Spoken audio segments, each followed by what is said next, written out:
It's your godmother Pari here. And y'all, we gotta talk. Things are about to get a little confusing, but if you give me a minute, I think I can help shake it out. So this month, I am not doing my top 10 vampire films. Instead, this is my top 10 vampire films with heart. And by that I mean the main dish of these films is love and relationships, and the side dish is vampirism. That's not to say that none of these films are favorites in terms of straightforward vampire films, but your godmother hates to be redundant. Hence, I have separate lists. I will be covering my top 10 vampire films later. So if you don't want to miss that, click your claws on the subscribe button. Number 10 is Midnight Sun, directed by Scott Lebrecht and starring Zach Kilberg, that name's a little on the nose, and Maya Parrish. So in this film, a young security guard experiences some health issues and learns that he needs blood to survive. So while all this is going on, he begins a relationship with a bartender who's an active drug user, and together they sort of navigate being a new couple along with their individual vices. As the character in this film says, everyone has their thing, meaning we all have that secret that we don't want the world to find out. Our weakness, our Achilles heel, our kink. The movie then draws a parallel between addiction and vampirism, much like 1995's The Addiction, starring Lily Taylor and Christopher Walken. And that movie's a ride. If you haven't seen it, you might want to check that one out. So I really like Midnight Sun. But full disclosure, I was toggling back and forth between this one and the 2013 film Schumer. The two films have a lot in common. They're very similar films. The leading men are both dealing with this, vampiric health conditions. They both happen to be artists. And the people around them sort of have this reluctance to accept their condition. They both have really committed girlfriends who will sacrifice themselves to become food. And both films have this sort of gritty urban setting, and there's action scenes, and there's enough blood to satisfy vampire fans. I just happen to like Jacob better than Alex, and therefore I was more invested in the story of Midnight Sun. I also liked the idea of the new relationship. In Schumer, the relationship, the whole beginning of that film is a setup of how much these two really love each other, how they're two peas in a pod. So we have a well-established relationship where vampirism is inserted. In this one, we have this new tentative relationship where vampirism is inserted, and I like that tension. Number 9 is Blood Red Sky from 2021 by director Peter Thorwarth, starring Perry Bolmeister, Chidi Ejiofor, and Carl Anton Koch. This is terror at 40,000 feet. And I do love airplane horror films. So this one combines with my favorite monster. It hits a sweet spot. In this film, we have a widow, Nadja, who's taking a trip with her son, Elias. And Nadja is ill and is traveling to meet with specialists who can cure her. And yes, many of these films with heart have this recurring illness theme going on amongst them. Don't shoot the messenger. I didn't write them. My vampires tend to be very unapologetic vampires. But anyway, they're traveling to find a cure. The plane is hijacked, and Nadja has to take her true form in order to fight the hijackers. So this movie falls within this film with heart category because a large part of the plot and the tension of the film is Nadja trying to protect Elias, not only from the hijackers, but from herself. because she knows when she is in vampire form, she's completely feral. She lacks control. And God help me, that kid looks delicious. There's also a very sweet relationship in this film between Elias and Farid, who's a passenger that they become friends, and Farid also ends up looking out for Elias. So I like this film for its mile-high setting, and as a mother, I really related to Nadja. Number 8 is The Hunger from 1983, starring Catherine Deneuve, David Bowie, and Susan Sarandon. Ancient vampire Miriam, played by Catherine Deneuve, experiences love and loss through the centuries. She's able to create immortal lovers, but eventually they all succumb to the illness of age. Yeah, suck on that for a minute.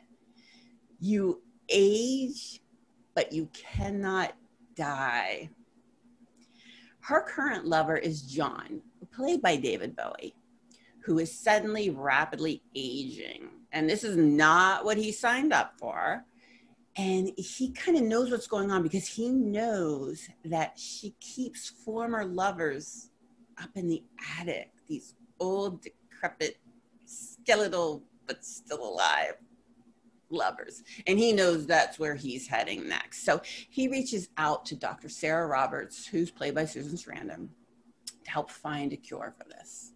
So Susan Sarandon, ever the curious scientist, dives into this, and she cannot resist the lure of Miriam. And the two embark on a relationship that in the book is super, super sexy. In the film, it's still sexy. I mean, there's plenty of sex appeal to it. I just think the book's even more erotic because obviously you could do more in the book than you can in a 1983 film. Some say The Hunger is all atmosphere and no substance. You know, full disclosure, I read the book before I watched the film. And yes, I did this way back in the 80s when I was still very, very young. But perhaps I'm filling in bits in the film. Like as I'm watching the film, maybe I'm pulling from the book. But I still feel it was substantive plot-wise in the way that all 80s films are substantive plot-wise. All the films from the 80s, especially around that time period, like 83 to 45, they're all just a string of music videos. They're like a scene here, a scene here, a scene here, and you're sort of meant to infer what's going on between them. That was just a style, and this is the same. And this is super stylized in terms of the way the people look, the actors look, the clothing they wear, Miriam's house, which is just ridiculous. And Catherine Deneuve, she's excellent. She's a cat toying with her prey. And honestly, she's the reason I could not sit through American Horror Story Hotel. I mean, try as she might, Gaga is not Catherine Deneuve. I also find it nearly impossible to not like a film with David Bowie. Did I mention earlier relating to a film as a mother? Because that's certainly true for number 7, which is Blood from 2022, directed by Brad Anderson. It stars Michelle Monaghan and Skeet Ulrich. Michelle Monaghan plays Jess. She's a recovering addict and a nurse who she has very recently moved to this farmhouse out in the middle of nowhere with her 2 teenage children, like tweeny teen children. And they have this dog named Pippin. And when they first get there, Pippin sort of takes off. And then he comes back and he's acting very strangely. And he bites her son, Owen. And Jess gets super anxious because there's this custody battle going on between she and Skeet Ulrich. And now one of the children has been hurt while in her care. So she's panicking. Owen, after the bite, you know, they take him to be checked out. He's fine. He comes home, but he starts to refuse food. And no one can really figure out what's going on with him. And Jess can't confide in Skeet because Now, actually, Skeet isn't a bad dude in this movie, besides banging the nanny. I mean, he's pretty okay. But anyway, Jess starts to put two and two together, and she realizes that Owen now needs blood to survive. And I mean, as a mom, what do you do? What do you do? And I'm not going to give anything away and spoil the movie for those who haven't seen it, but I will say that I would do everything Jess did and more. Number 6 is Near Dark from 1987, directed by Catherine Bigelow and starring Adrian Pastar, Jenny Wright, Bill Paxton, and Lance Henriksen. And isn't this when we all fell in love with Catherine Bigelow? I mean, this movie kicks ass. It just kicks ass. The vampires have that like gang coolness to them. And I always enjoy when we have vampires moving in packs and protecting each other. This film has a main character, Caleb, who falls in love with this girl named May, who happens to be a vampire. She turns Caleb, but Caleb doesn't want to be a killer. So instead, May does the killing, and then he feeds from her, as you do. I mean, this is quite a common occurrence in relationships. And Caleb ends up staying with her and her gang, which is led by leader Jesse. The film not only has passion and love, it has a lot of action. I mean, it's Catherine Bigelow. There's tons of action. And as I was watching this again, I'm like, oh, that kind of reminds me of Point Break. Like I was kind of tying all her films together, and they're all cool. And Bill Paxton is having so much fun showing the scenery in this movie that you can't help but have fun right along with him. This is a dusty, dusty film. Everything looks dusty. And after I watch it, I want to go take a shower. But it's fun, and it's full of so many different types of passion. And that's why it's a strong number 6. Number 5 is My Heart Can't Beat Unless You Tell It To from 2020, directed by Jonathan Quartus, starring Patrick Fugit, Owen Campbell, and Ingrid Sophie Schramm. And I had to learn the hard way about long titles when I named my first book, If Nothing Else, Eve, We've Enjoyed the Fruit.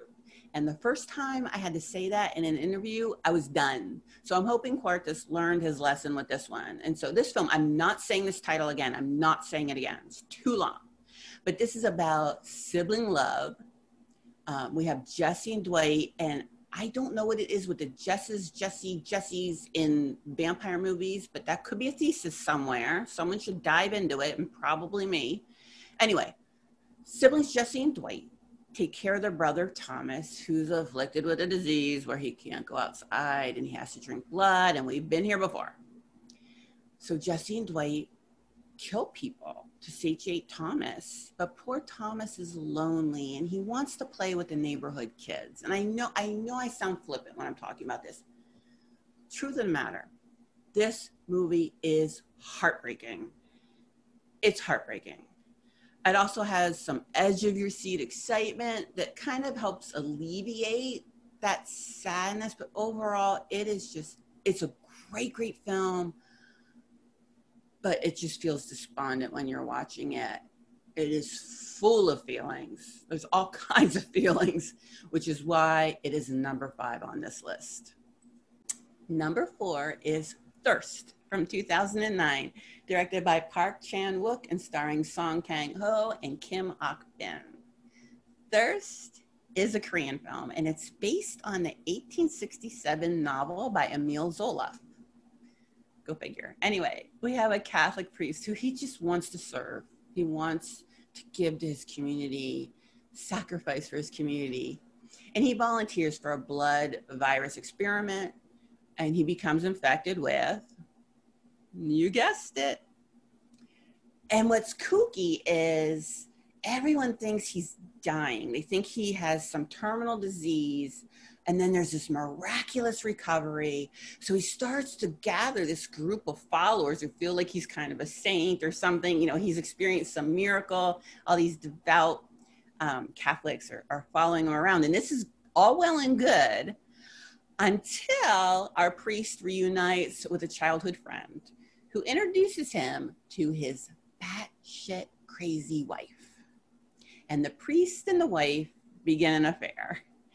And then, you know, as always, there's some confusion about whether the woman's husband is abusive, or she's saying he's abusive, she's implying he's abusive. But anyway, they murder him. And it just gets like nuttier and nuttier from there on out. It is a titillating film. Thirst is funny, it's exciting, it's engaging, it's gruesome, and most of all, it is full of vampiric passion.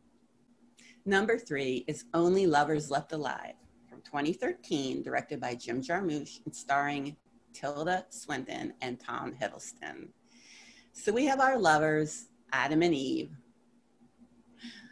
and they wake up across the world from each other. He is in Detroit and she is in Tangier. I mean, both incredibly exotic locales. These two do not kill for food. Instead, they rely on suppliers. And when they receive their blood, it's like a drug hit. It's like a high from drugs, like a really artistic high from drugs. Artsy, artsy high. Adam is depressed and he's making some overtures like maybe he might no longer want to exist. So Eve decides she needs to be with him. And this to me is lovely.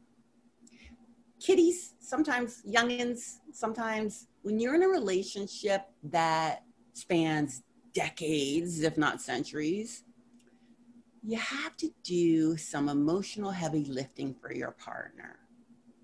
And Tilda's energy is just so spot on with this.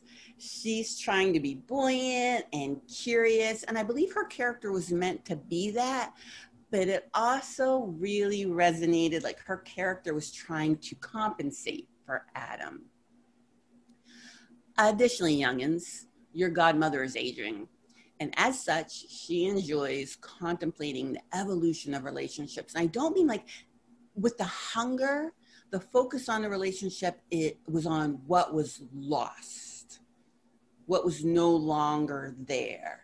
Whereas in this film, we're watching how relationships evolve and become richer. When people are more grounded and more appreciative of each other and more focused on what's important, they've learned these life lessons. And we see that very much with Eve and with Christopher Marlowe. So that aforementioned loveliness all comes crashing down when Eve's sister Ava comes to visit. We all know about in-laws, right? Anyway, I love this film. I love it. It really is more about their long-term relationship than it's about vampirism. The fear, the fear in this film is about boredom, it's about heartbreak, like losing someone you love, that fear of investing so much love in someone and then maybe they're no longer here. That's more what the fear is in this film, as opposed to having some blood-sucking ghoul like attached to your neck. So for that reason, it's on this list, and it is a very honorable in number 3. Number 2 is Let the Right One In from 2008, directed by Tomas Alfredson, starring Care Hedebrandt and Lena Leandersson. And this is a Swedish film. There was an American version that I don't have any beef with. I just happened to find the Swedish version to be a tad superior. The title of the film harkens to the vampire mythology about having to be invited before entering a residence. So this film focuses on Oscar. There's not a Jesse in sight in this film, go figure, who's relentlessly bullied, and he's bullied in horrifying ways. I mean, it'll chill you. There's this scene at the school pool that's truly frightening and really just hard to get over. Anyway, Oscar develops a relationship with this other child in the building named Eli, and they become friends, and then it sort of develops into like I want to say romantic, it's more like puppy love. They're young. And this friend named Eli encourages Oscar to stand up for himself with the bullies. And then, Oscar asks to go steady. And the friend's like, well, I'm not a girl. But they go steady anyway. So the focus of the film is the relationship between Oscar and Eli and how they come to rely on each other. And they really, really care for each other. It is so sweet. And it just adds this endearing element to the horrors that they experience and the horrors that they themselves cause. Number 1, The Transfiguration from 2016, directed by Michael O'Shea, starring Eric Ruffin and Chloe Levine. And why? Why is this number 1? Because I watched this in 2016 and I am still shook. The Transfiguration, I don't even know how to talk about it. I'm still shook. It's the story of Milo, who lives in the projects in Brooklyn. And honestly, Milo is more of a vampire legend aficionado than your Godmother of horror, if that's possible. And he actually believes himself to be a vampire. He's also relentlessly bullied, and he's bullied by gang members that control his neighborhood. He meets a young girl named Sophie who moves into his neighborhood. And I feel obligated to stop for a minute and provide a trigger warning. Now, I'm not going to describe any of these things, but if you have not seen the film and you're considering watching it, please know that the film does depict sexual violence, rape, self-harm, suicide, and there is discussion of suicidal ideation. So like if these things are not, you know, if that's going to cause a problem for you while watching, then please just skip this movie. So like Let the Right One In, we have 2 kids who rely on each other in this really imperfect world that sort of they're all each other has. My favorite scene in this film is the debate of whether Twilight or Nosferatu does a better job of depicting vampires. And I think y'all know where the Godmother of horror staunchly stands on this debate. I'm not going to go into the ending. I'm not going to tell you what happens. I don't want to spoil it for you because I really, really want you to watch this.